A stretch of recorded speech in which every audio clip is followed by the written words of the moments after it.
The Gilded Age, as Mark Twain called it, a period of unprecedented economic growth in America during the second half of the 19th century. New York City embodied the era. The upper classes experienced a plethora of riches, while the poor continued to grind out an existence in quiet despair.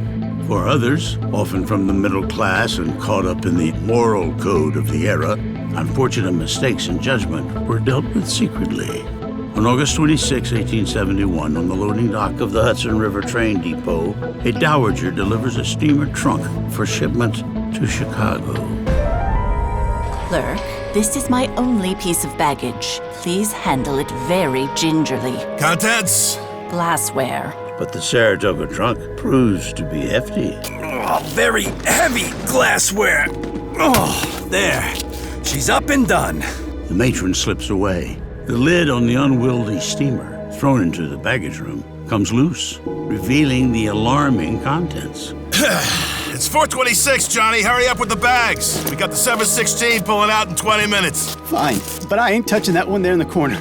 Oh, that ain't right. John, hand me the hammer and chisel over there. What was contained in that trunk begins a criminal investigation, focused first on finding the spinster. Sends me a block over to 2nd Avenue to fetch a Saratoga trunk. Put it on a truck, she says, and take it to the Hudson River Depot at 3 o'clock. And then to the offices of a Manhattan physician, where a crowd gathers, spurred on by the story splashed in the local press. Men, force the door! You cannot intrude and disrupt this establishment in this manner! These are the offices of Dr. Usher! Where's the scoundrel hiding himself? You men, check rooms on the corridor, then make for the upstairs. There's blood on his hand! Come away from that window and submit to the will of the law. Men, place the hand shackles on his wrist and take him below. String him up. The ensuing trial of the doctor is a sensation and attracts national attention. May it please the court, it becomes my duty to direct a careful investigation of a crime so revolting and depraved that it cries aloud for the heaviest punishment the law will permit.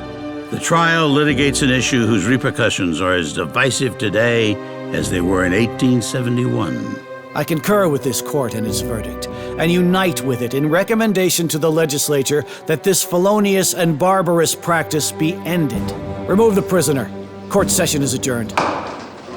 I'm G.W. Bailey, and I'll be your host for the Murder, Mischief, and Mayhem series, an anthology of epic cases from America's criminal past.